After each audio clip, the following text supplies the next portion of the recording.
Well, this is a Fox News alert. Former President Trump is safe after gunshots were reported while he was golfing at his club in West Palm Beach at the Trump International Golf Course, not Mar-a-Lago. The former president is fine, his campaign says, though shots were fired in the vicinity of the golf course. We're now waiting for an update from the Secret Service and police about all this. Hello and welcome to Fox News Live. I'm Eric Sean. And I'm Marthel Neville. So the Trump campaign did not specify where those shots may have been fired. And this, of course, is coming 2 months after the former president was shot at a rally in Butler, Pennsylvania. And we do have Sean Hannity. Sean is going to join us live right now from your home studio. Sean, unfortunately, we're talking about this very subject today, unfortunately. But What do you know? Have you spoken to the former president? I've spoken to the president, and I spoke to his golf partner, Steve Witkoff, a well-known developer, businessman in Miami in the Palm Beach area. So I got a lot of details. I'm very aware of the New York Post report that said that it was, well, outside of what's called Trump International in West Palm Beach, which is where I am. And anyway, so long story short, is President Trump, they were on the fifth hole, they were about to go up to putt, and the way Steve Witkoff, now, just as a little bit of background, Arthel, I happened to go to breakfast with Steve Witkoff and another friend of mine this morning, and I was invited to play golf. They happen to be really good golfers. I don't have a lot of time to play golf, so I said thank you, but I'm not going to go out on the golf course and get killed out there. But long story short, so they were playing, they were on the fifth hole. And the way Steve described this, the way the president described it, they both had exactly the same story, which was that they heard pop, pop, pop, pop. And Steve went into great specificity and great detail as to what happened right after. Within seconds, the Secret Service pounced on the president, covered him. You had snipers with tripods. They knew the direction where the shots had been fired, and they had eyes on the location where the shots had been fired. And long story short, they were. I have confirmed with both the president and with Mr. Witkoff that the gun has been found. They identified it as an AK-47. And thanks to Secret Service drone video coverage, they were able to identify one individual involved in this shooting getting into a car after dropping the AK-47. And my understanding, according to both of them, is that that car has been identified, and I believe it's been surrounded. Whether or not that person has been apprehended or not, I don't know.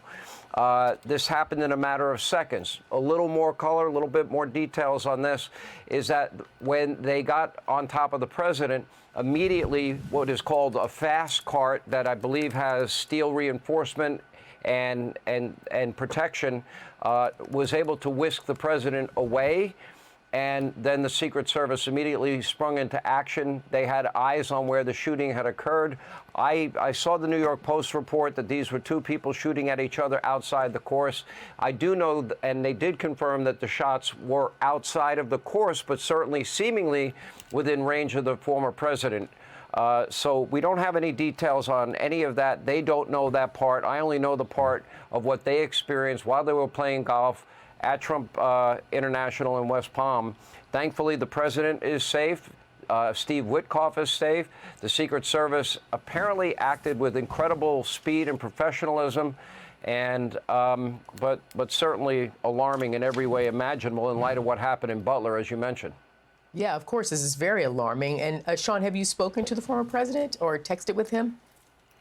I have spoken with the president 3 times since this incident, and each time I got a new piece of information. One, that they had found, first of all, what happened with the shooting. The second thing, that they had found an AK-47. Third, right, that their drone footage was able to give them enough surveillance to identify the exact car that the individual involved in this shooting got into.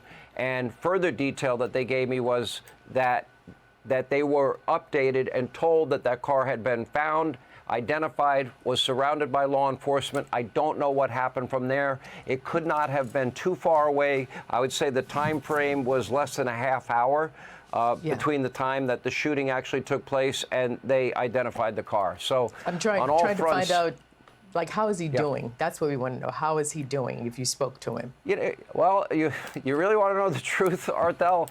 He goes, well, there's more details, because I did hear, and Steve Witkoff was very clear. The first thing the president did when he got back to the clubhouse was make sure that everybody else was okay. He didn't see his golf partner with him. Where's Steve? Where's Steve? Where's Steve? And then Steve says, I'm right here. He got in maybe a few minutes behind the president. The Secret Service was able to get everybody to safety. Everybody else was taken off the golf course. Then when the president found out everybody was safe and nobody had been harmed, I guess in typical fight fashion, Trump said to Steve, and then he related to me, I really wanted to finish the hole. I was even, and I had a birdie putt, and it was on the fifth hole, which shows a lot of I think guts and gumption, and very Trumpian, I guess, in every way. But you know, the good news we can report is that in spite of this being in such close proximity to the president and others and the Secret Service, that they were not harmed, and that they are in safety. And I know the investigation will go forward. Probably more details, I would imagine, as time unfolds. Sean, for those who don't know that area, the Trump International Golf Course, West Palm Beach, across the causeway from Mar-a-Lago. I mean, it's in a residential neighborhood.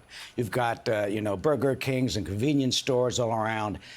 Any word do we know from police? Was this gang-related shooting, two gunmen shooting at each other's? And you've got to hand it to the Secret Service to have it drawn up and to be able to identify this, so quickly. Right. There was only one credible news report that I saw, and it was a part of News Corp, which runs the Fox News channel, came from the New York Post, that they believed the shooting was between two people outside of the golf course. But there's not a lot of details to that as of this moment. Now, I would assume we're going to get more information from the Secret Service. I know that there were at least 30 to 50 sheriff and West Palm Beach police there. They responded immediately.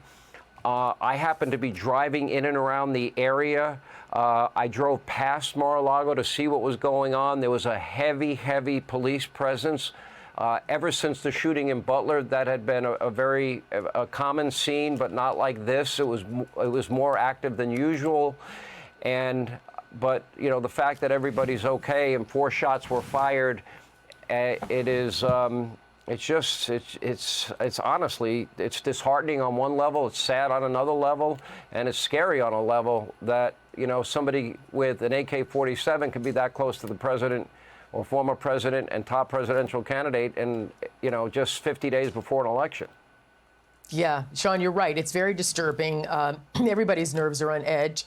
And as you just told us, the president, former president, in his true fashion, that he has, kind of sucked it up and just said, look, I'm okay, my people are okay, and I wish I had finished my golf round there. But it is a very tense time, and we don't know exactly right now if, in fact, this was something that was directed at the president or this was something happening separate from him, but it definitely was too close for comfort, given what happened on July 13th in Butler, Pennsylvania. Yeah. I think, Arthel, you're raising a really good question, and we'll find out. And I never like to rush to judgment, and it has served me very well in my career. And I think that's why we got Ferguson, Missouri, right, and Duke Lacrosse, and UVA, and Freddie Gray in Baltimore. And early in my career, when the Atlanta Journal-Constitution said that Richard Jewell fit the profile of the lone bomber, because he lived with his mother. I was on the air at the time. I didn't know that Richard Jewell was even listening to my show. I found out later. And I said, just because he lives with his mother does not fit the profile of somebody that would be involved in a bombing. So when situations like this do unfold, I think the important thing to do is wait for the details to come in. The good news that we can tell you, I can add one little piece to the equation, is that the president got home very late last night. He had a rally, I believe it was in Salt Lake. He flew in, maybe got to Palm Beach around 2:30 in the morning. And when I went to breakfast that was planned with Steve Witkoff and another friend of ours, and when I went to breakfast with them this morning, we went to our favorite diner, and it's called City Diner, by the way. We went there, and the president had written him when he got back, any chance you want to play golf tomorrow, because he had a scheduled lunch with the president. I was not a part of that. So long story short is that, you know, as of now, we know everybody's okay, but we've got to understand what the perimeter is, in my view, Arthel, which is what you were saying. You know, in other words, I would say we define a perimeter for any elected official, Republican, Democrat, liberal, conservative, I don't care, that it's got to be within any distance of any long, high-powered rifle. That's got to be considered the perimeter going forward. We saw the Democratic senator this week telling America they're going to be shocked and appalled at what we learn about the Butler shooting, and we'll have an interim report coming out maybe this week or next week. And those words are chilling. That's Senator Blumenthal that made those comments. So long story short, I think there's a lot more that we have to find out. I'd like to hear from the Secret Service. I'd like to hear from law enforcement. I feel like a lot of information in the Butler shooting was very slow in coming forward. If this was an outside event, as the New York Post is reporting, fine. Let's get the details of that as well. The American people have a right to know, and we have to certainly re-examine what the perimeter is for any president, any presidential candidate, any high-ranking official in terms of the distance and the power of a rifle and what it could do. But to hear Steve Witkoff describe, he heard pop, pop, pop, pop, and the Secret Service diving on the president, and he's watching all of this unfold in real time, is a pretty chilling scenario. It must have been really frightening and harrowing. Thankfully, Sean, the president, the former president, is okay. And it kind of reminds me, remember when President Ronald Reagan was shot? His humor, he said, when he was in the emergency room, he said, "Honey, I forgot to duck," for the former president to say, I couldn't finish my fifth hole. Certainly authorities will find out what happened here, and if this indeed is a street crime. He said that directly to me, Eric. He said, well, and then Steve Witkoff confirmed it. Once he knew everybody was safe, his first priority, he was in a bit of a panic about where's Steve, where's Steve, where's Steve. He didn't know what had happened because he had got whisked away in a golf cart that moves like 100 miles an hour. Then Steve is watching these guys on tripods, identifying the location where the shots were fired. And so he's watching that unfold, probably seeing his life flash behind, before his eyes.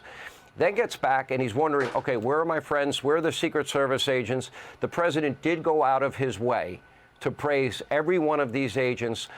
Steve did say that he went up to all of them individually, thanked them, shook their hand, told them how much he appreciated them.